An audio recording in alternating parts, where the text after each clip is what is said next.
Alors, bonjour à tous, bonjour Amine. Aujourd'hui, nous allons parler de plantes, de certaines plantes qui vont avoir une fonction dans le soutien du foie. Alors, j'en ai sélectionné 5 et Amine, je vais te les proposer une à une et j'aimerais que tu nous donnes leurs propriétés respectives. Mais avant de commencer sur ces plantes, est-ce que tu peux tout d'abord nous résumer les fonctions métaboliques du foie?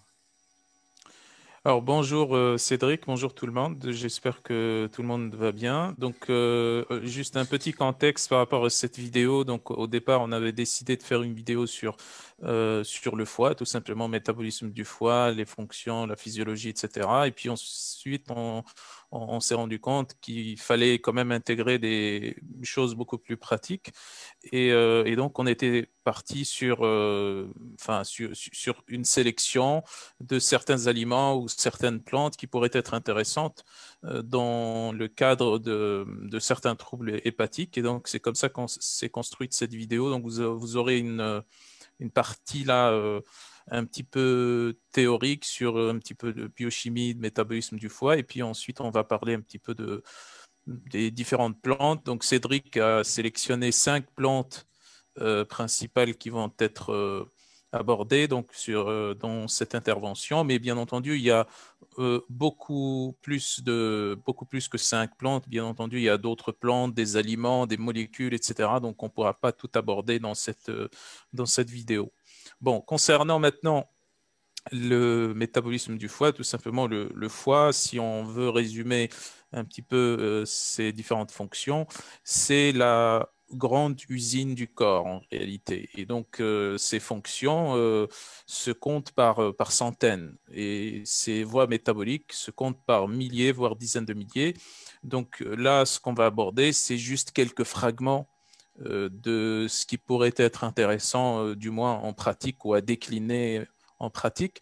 Donc, on a, pour vous résumer les fonctions du foie, on a différents groupes de fonctions. Et donc, parmi ces groupes de fonctions, on a déjà la fonction de stockage. Donc, stockage, que ce soit du stockage énergétique, donc stockage du glucose sous forme de glycogène. Donc, le glycogène hépatique est la plus grande réserve de glucose dans le corps. Et puis, on a également le stockage des micronutriments, notamment la vitamine B12, la vitamine D, etc. Bon, il y a plusieurs micronutriments qui sont stockés dans le foie ou alors qui transitent par le foie pour leur transformation.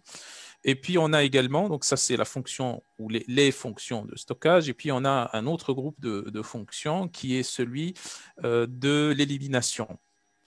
L'élimination, ça consiste en fait à éliminer des substances liposolubles, donc qui ne sont pas hydrosolubles, donc lesquelles ces substances hydrosolubles sont éliminées plutôt par les reins et par des émonctoires ou des organes d'élimination hydrosolubles, dont le principal sont les reins, et puis vous avez aussi le poumon, la peau, etc. Donc le foie va éliminer beaucoup plus des substances lipidiques ou liposolubles. Et donc, cette élimination passe par différentes étapes, donc transformation, conversion, et puis ensuite, à la fin, on a les molécules qui sont prêtes à être éliminées au niveau de la vésicule biliaire. Donc, la vésicule biliaire, ça joue un petit peu le rôle, ou plutôt le même rôle que la vessie pour les reins. Donc, c'est un lieu de stockage de la bile, et la bile, ben, ça contient des sels biliaires, ça contient plein de choses qui vont aider à la digestion, mais ça contient aussi des déchets toxiques qui ont été métabolisés au niveau du foie. Et puis donc ça c'est la deuxième ou le deuxième groupe de fonctions, donc qui sont l'élimination. Et puis on peut à partir de ce groupe là faire sortir une fonction extrêmement importante qui pourrait être indépendante et qu'on va appeler la fonction de la détoxification. Donc la détoxification hépatique est une voie métabolique au niveau du foie. Donc ça se fait en 2 phases, la phase 1 et la phase 2. Donc on n'aura très probablement pas le temps ici de tout expliquer, mais retenez juste qu'on a certaines substances toxiques qu'on appellera des xénobiotiques toxiques, des substances extérieures au corps que le corps ne reconnaît pas ou que c'est difficile de pouvoir les métaboliser, les éliminer, etc. Et donc, ce sont des substances qui sont en général liposolubles et c'est la raison pour laquelle elles passent par le foie et elles sont justement éliminées ou du moins converties, transformées en substances capables d'être éliminées, soit par le foie, soit par les reins. Et donc, cette conversion-là et cette transformation-là, on l'appelle la détoxification hépatique et ça se passe au niveau du foie. Donc ça, c'est une troisième grande fonction du foie. Et puis, on a des fonctions un petit peu de transformation, de conversion.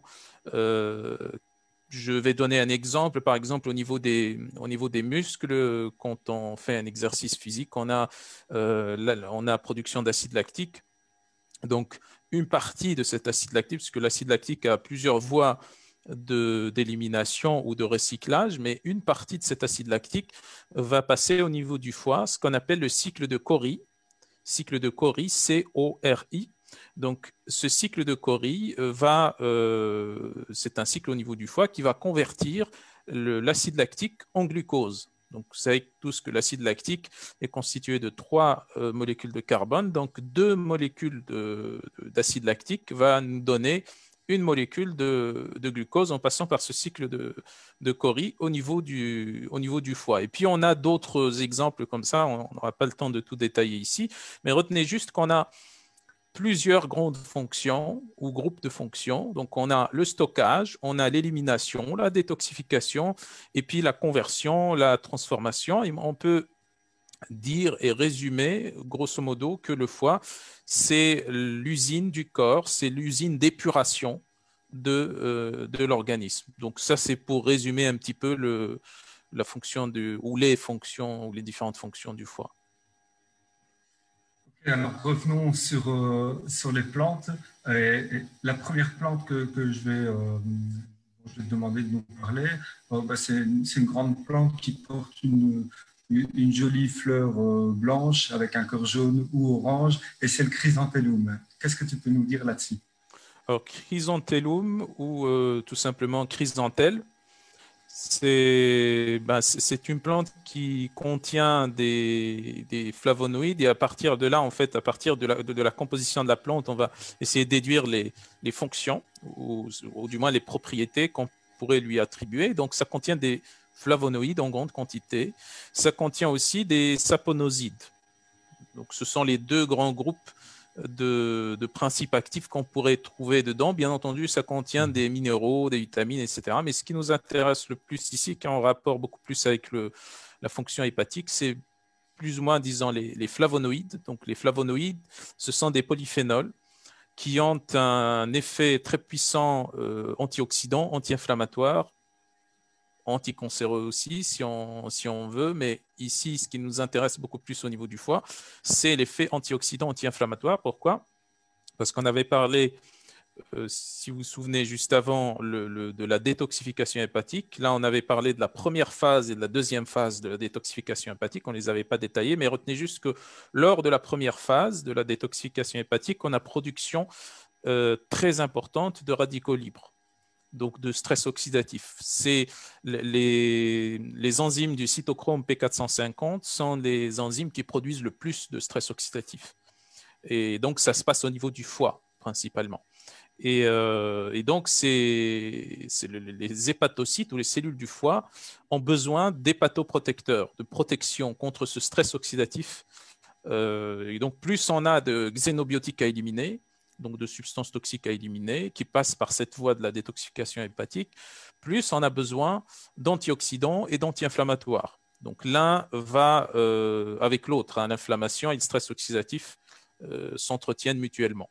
Et donc justement, le chrysanthellum contient des quantités importantes de flavonoïdes, et donc ça a un effet hépatoprotecteur déjà.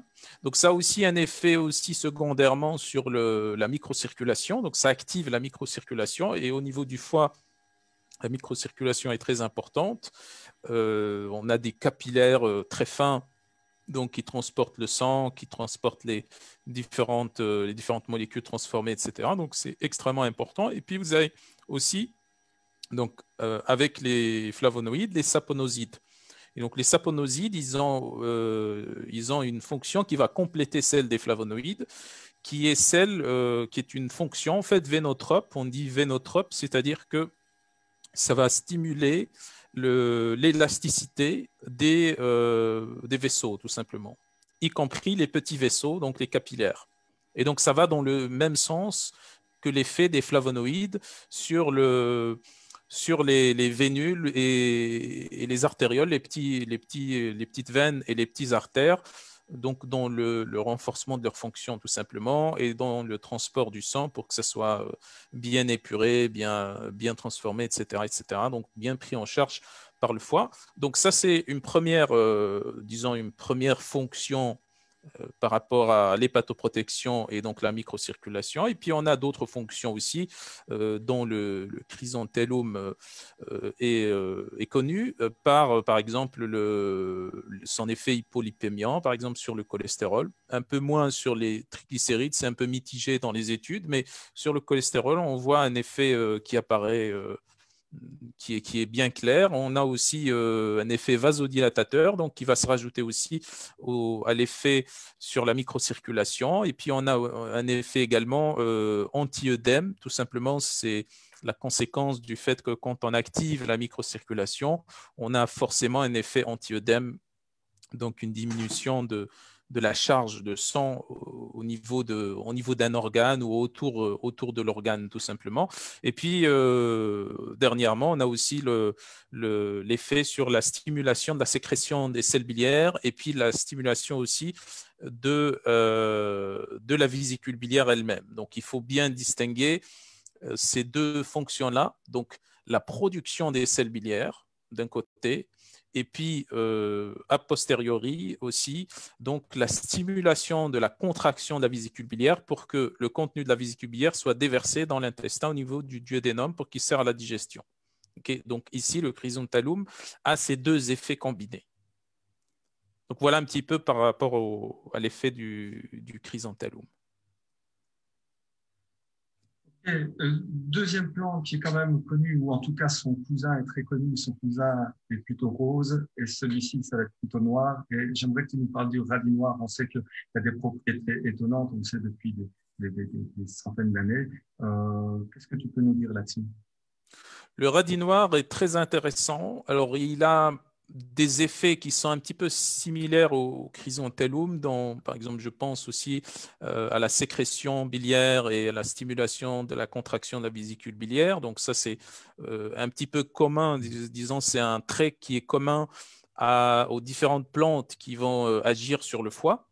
Il a aussi un effet hépatoprotecteur, mais cette fois, ça ne concerne pas les bioflavonoïdes qui sont donc des polyphénols. Ça concerne un autre groupe qui sont les isothiocyanates. Donc les isothiocyanates sont un groupe de molécules qu'on retrouve aussi dans le brocoli et dans les crucifères en général. Et donc, ils ont cette propriété de stimuler les thiorédoxines. Donc, comme leur nom l'indique, isothiocyanate, ça contient des groupements thiols. Et ces groupements thiols, ça stimule les thiorédoxines. Et les thiorédoxines sont des molécules antioxydantes et qui fonctionnent en synergie avec le glutathion.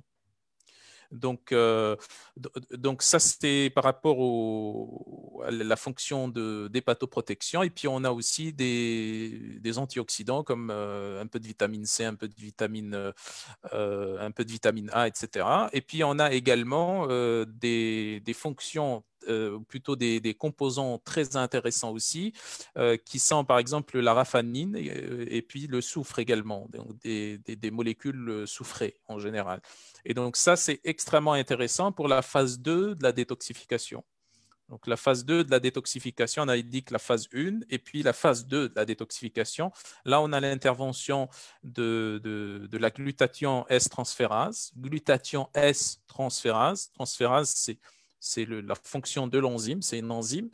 Glutathion, c'est une enzyme à base de glutathion. S pour soufre. Donc là, ça peut être un apport très intéressant de soufre. Donc le radis noir peut être un apport très intéressant de soufre. Donc dans En général, donc, le radis noir va intervenir comme produisant des sels biliaires, comme stimulant leur sécrétion au niveau du duodénum, comme hépatoprotecteur et également comme stimulant de la phase 2 de la détoxification. Alors, troisième plante, et celle-ci, ouais, c'est un plat qui est très bon aussi, quand on décide de le manger, c'est l'artichaut. Qu'est-ce que tu peux nous dire sur l'artichaut, hormis qu'il peut être fait en salade, froid ou chaud, mais dis-nous à quoi il peut Ça, servir dans c'est ce cas-ci. l'artichaut est très connu depuis l'Antiquité d'ailleurs, où on l'utilisait pour traiter différents troubles hépatiques. Alors, en général, on l'utilise pour l'hépatite, parce que tout simplement, ça stimule les défenses naturelles du foie. On l'utilise aussi actuellement, et on a des études là-dessus, sur des dyslipidémies de type hypercholestérolémie, hypertriglycéridémie, etc. Donc ça, c'est assez reconnu actuellement aussi. Ça diminue aussi la bilirubine, ça diminue la résistance à l'insuline. C'est un hépatoprotecteur parce que ça contient aussi des polyphénols. C'est l'artichaut, il faut le savoir, c'est parmi les légumes qui contiennent le plus de polyphénols. Donc je parle de légumes, hein, pas les fruits. Mais parmi les légumes, peut-être c'est parmi les 4 ou 5 légumes qui contiennent le plus de polyphénol et une variété assez importante de polyphénol. Donc quand on dit polyphénol, c'est-à-dire directement effet antioxydant, effet anti-inflammatoire, anticancéreux. Donc les effets des polyphénols, on peut pas les cerner en une seule voie métabolique ou quelques voies métaboliques. C'est vraiment très varié. C'est des effets pléiotropes. Et donc, il a un effet hépatoprotecteur très, très puissant. Et parmi donc, tous les effets dont on avait parlé ici de l'artichaut, je pense que cet effet hépatoprotecteur, c'est l'effet principal de l'artichaut. Et donc, dans ce sens, ça complète le radis et puis le radis noir et puis le chrysanthellum. Merci. Alors, avant-dernière plante, les Grecs le connaissent les Grecs de l'Antiquité le connaissaient déjà pour pas mal de propriétés. Je voudrais que tu nous parles du chardon-marie. Alors, chardon-marie également, c'est vraiment un must pour le foie. Donc, ça contient aussi un complexe hépatoprotecteur qu'on appelle la silimarine. Donc, la silimarine, certains pensent que la silimarine est une molécule. En fait, c'est la combinaison de trois molécules, la silicristine, la silibine et la silidianine. Donc, ce sont les trois molécules qui vont constituer ce complexe hépatoprotecteur et ça a un effet hépatoprotecteur extrêmement important et aussi important que celui de l'artichaut, euh, mais qui passe par d'autres voies. Donc, on n'est pas dans l'antioxydation et dans l'anti-inflammation ici. Donc, c'est un complexe qui passe par d'autres voies. On a entre autres donc cet effet de drainage hépatique. Donc de drainage, quand on dit drainage, c'est-à-dire effet sur la microcirculation. C'est ça la signification du drainage hépatique, effet sur la microcirculation, c'est-à-dire que les hépatocytes vont recevoir du sang non encore épuré, donc ils vont l'épurer et ils vont ensuite le faire passer au niveau des vénules, de la microcirculation, pour pouvoir ensuite soit l'éliminer, soit le faire passer dans la circulation sanguine, etc. Et donc, ce drainage-là est extrêmement important. On peut l'obtenir par justement, comme on avait parlé tout à l'heure, de la chrysanthellum, par exemple. On avait aussi, on parle aussi maintenant du chardon-marie, mais on peut l'obtenir aussi par des massages, par exemple. Des massages au niveau du ventre, au niveau de la région hépatique, au niveau du foie. Et donc, les ostéopathes qui sont formés à ce genre de technique, ils connaissent très bien ça. Donc, on peut obtenir donc ce drainage hépatique mécaniquement et on peut l'obtenir aussi par des plantes. Et donc, le chardon-marie est l'une des plantes les plus intéressantes dans ce sens. Alors ça stimule aussi la production et la sécrétion des sels biliaires, donc comme la plupart des plantes qui agissent sur le foie. Et ça a aussi un effet très marqué sur la résistance à l'insuline. Et donc, en l'occurrence ici, on peut combiner le chardon-marie, notamment donc la silimarine, à d'autres plantes qui ont un effet intéressant ou d'autres polyphénols qui ont un effet intéressant sur le diabète type 2, surtout la résistance à l'insuline, comme par exemple la berbérine. Donc, combinaison berbérine-silimarine, c'est parmi les combinaisons les plus intéressantes, d'autant plus que la silimarine va améliorer et favoriser l'absorption de la berbérine, et en même temps, les deux ont des propriétés antidiabétiques indépendantes l'une de l'autre. Donc voilà un petit peu par rapport au chardon-marie. Et donc ça complète également les autres plantes, en fait, en réalité. Alors justement, une dernière plante dont j'aimerais avoir quelques précisions, on la trouve suffisamment dans nos jardins. Elle donne un peu de soleil et les premières plantes, les premières fleurs dans le jardin, c'est le pissenlit. Alors on est parfois content d'en voir, parfois pas, il faut dire ce qu'il y a dans une pelouse. Mais en tout cas, on sait ici que nous, dans notre cas, c'est une plante qui est assez intéressante. Qu'est-ce que tu peux nous en dire? On en trouve assez facilement en réalité. C'est une plante qu'on trouve un petit peu partout. Ça stimule la sécrétion des sels biliaires et puis donc leur production et leur sécrétion. Ça stimule également et surtout, et donc ça c'est une chose très intéressante par rapport au pissenlit, c'est que ça stimule aussi la formation d'urine. Donc ça stimule la fonction rénale, donc du moins la fonction d'élimination au niveau des reins. Et donc ça, c'est très intéressant. Je ne sais pas si certains ont remarqué, donc le nom pisse en lit, c'est pisse du verbe pisser en lit, pisser dans le lit. En gros, ça produit ça parce que donc c'est un nom assez ancien et ce nom est dérivé justement de ses propriétés diurétiques.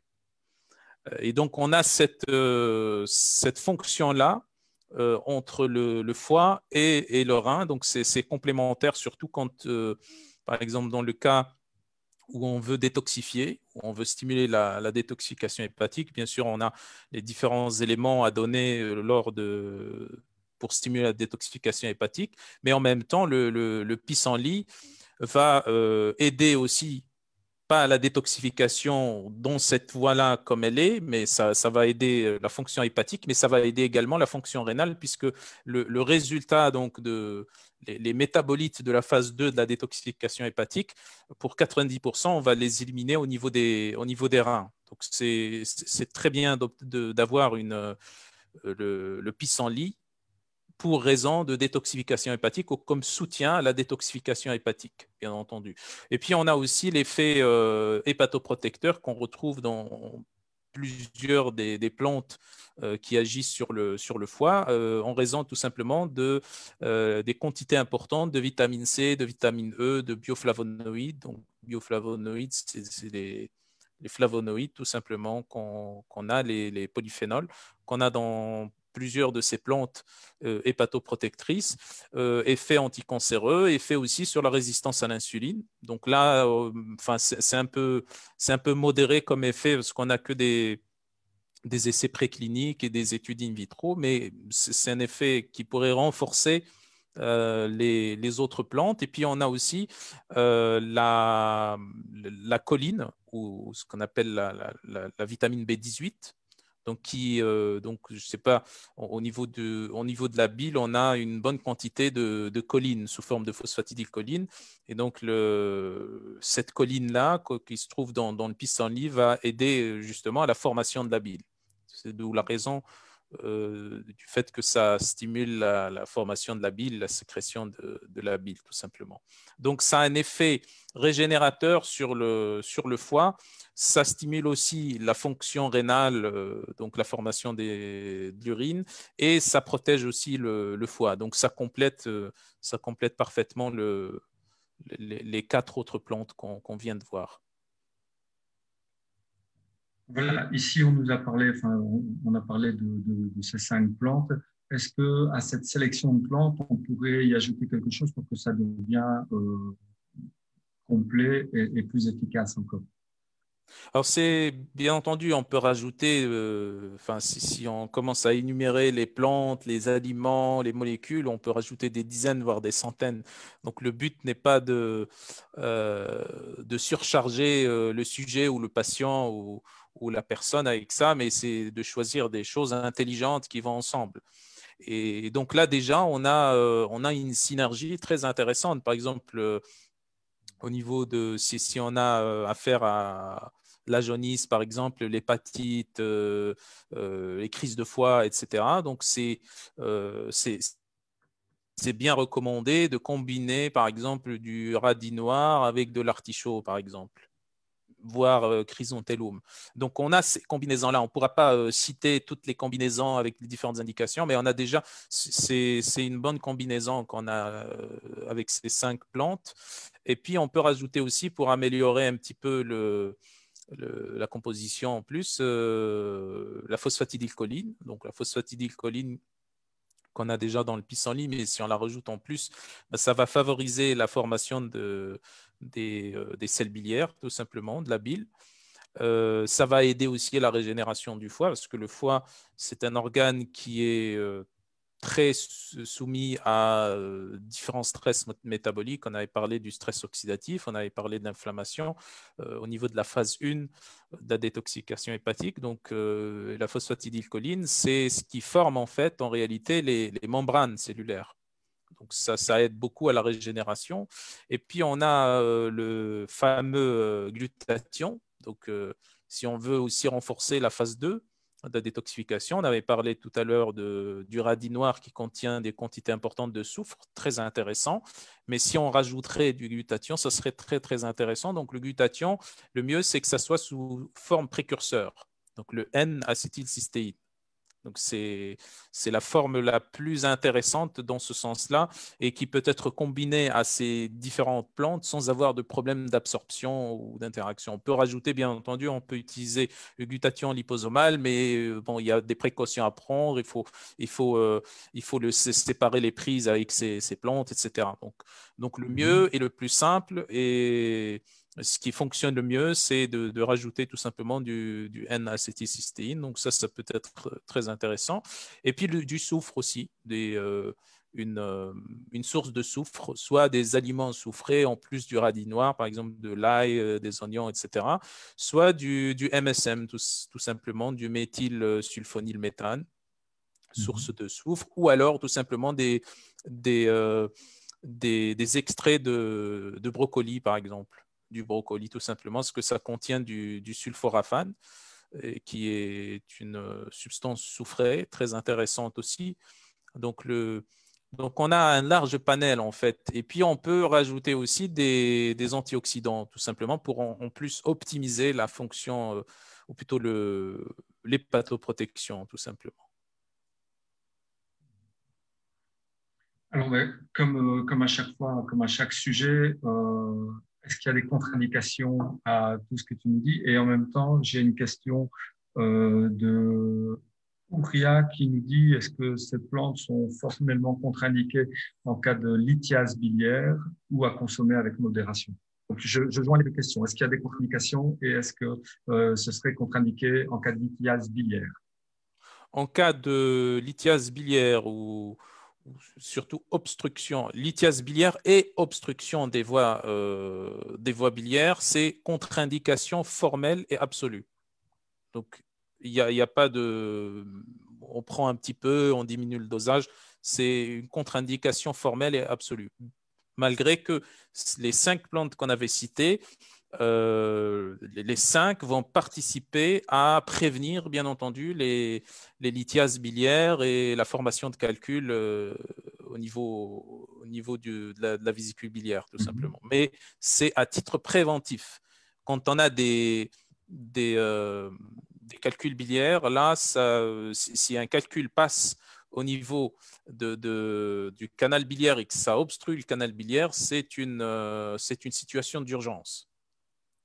Donc, donc, si on a des lithiases biliaires, contre-indication formelle et absolue.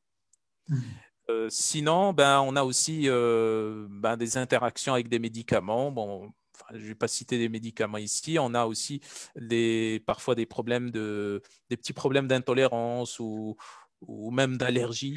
Par exemple, ce qui pose le plus souvent, enfin, plus souvent, mais c'est assez rare, mais le plus souvent, le radis noir parfois pose des petits problèmes d'intolérance. Et à ce moment-là, on pourrait choisir un autre type de radis, autre que le radis noir, parce que le radis noir est euh, extrêmement concentré en soufre. Okay. Ou alors, on prend tout simplement des gélules, des extraits qui contiennent du radis noir. Donc ça évite tout problème de complications en termes d'intolérance. Maintenant, il faut faire, bien entendu, attention aux allergies à ces différentes plantes. Donc, c'est pour ça il faut consulter un thérapeute ou un médecin formé qui s'y connaît, etc. Il ne faut pas prendre tout seul, euh, enfin, tout seul comme ça, piocher dans les différentes plantes. Et le mieux, c'est de choisir aussi des produits, parce que les plantes, on ne sait pas jusqu'à quel point ils sont dosés, on ne sait pas ce que ça contient, on sait, etc., etc. Donc, au niveau des produits, on a une caractérisation des différents composants. On fait plusieurs choses. Donc, on sait que ça contient pas, par exemple, des métaux toxiques, ça ne contient pas des choses, des substances toxiques, etc. Donc, pour les contre-indications, on a une contre-indication vraiment formelle et absolue. Ça, enfin, on retrouve dans toutes les études, c'est connu cliniquement, etc. Donc, les calculs biliaires ou les lithiases biliaires ou les obstructions de voies biliaires, ça, il faut éviter. Okay. Mais sinon, bien entendu, il faut consulter un thérapeute bien formé à ces plantes-là. Et justement, en cas d'ablation complète de la vésicule, est-ce qu'on peut est-ce qu'on peut continuer à utiliser ces plantes pour soutenir le foie? Alors globalement, donc, et là, ça ne concerne pas uniquement ces plantes-là, ça concerne tout ce qui est plantes qui vont stimuler la formation de la bile et donc la sécrétion de la bile au niveau du duodénum. Donc concernant la plupart de ces plantes, en fait, tout dépend de quand est-ce que la vésicule biliaire a été enlevée, donc de la date de l'ablation. Si ça date d'un mois ou quelques mois ou même plusieurs mois, là, il faut éviter. Il faut attendre encore minimum une année ou plus pourquoi on attend? Parce qu'on s'est rendu compte, en fait, et ça, on a des preuves, des études là-dessus, on s'est rendu compte que le canal ou le reste du canal biliaire, en fait, va être, à un moment donné, il va un petit peu grossir et puis il y aura des invaginations qui vont se former et puis il y aura comme une mini vésicule biliaire qui va se former après ablation. Mais ça ne se fait que après, sur le long terme, après une longue période minimum une année ou plus. Quand je dis minimum une année, on peut aller jusqu'à 5 ans pour pouvoir observer ce genre de formation. Donc, on va obtenir une vésicule biliaire, une toute petite vésicule biliaire, plus ou moins grosse en fonction des cas. Et à ce moment-là, donc, quand on dit une vésicule biliaire, c'est-à-dire un sac en réalité, qui est formé par par tout simplement la dilatation du canal biliaire ou d'une partie du canal biliaire. Et là, il va y avoir formation ou tout simplement stockage de la bile et puis déversement de cette bile. Donc, il y aura une reprise partielle de cette fonction biliaire. Et donc, si on n'a pas cette reprise de la fonction biliaire, du moins partiellement, on ne peut pas donner ce type de plante qui stimule la formation et la sécrétion de la bile, tout simplement. Ce qu'il faut faire, c'est tout simplement supplémenter en sel biliaire, en enzyme ou en sel biliaire, tout simplement, pour pouvoir favoriser la digestion des lipides. En attendant que, après quelques années, on ait cette reprise partielle de la fonction biliaire, tout simplement. Ben voilà, merci pour ces explications. Comme d'habitude, le temps qui nous était imparti ou qu'on s'est imparti nous est écoulé. Donc la semaine prochaine, nous parlerons d'un sujet qui fait débat dans les différentes écoles. Et nous parlerons donc du tryptophane et du 5-HTP. Merci beaucoup. Je vous souhaite à tous une très bonne soirée, une très bonne semaine. Merci Amine et à la semaine prochaine. Merci, très belle soirée. Au revoir.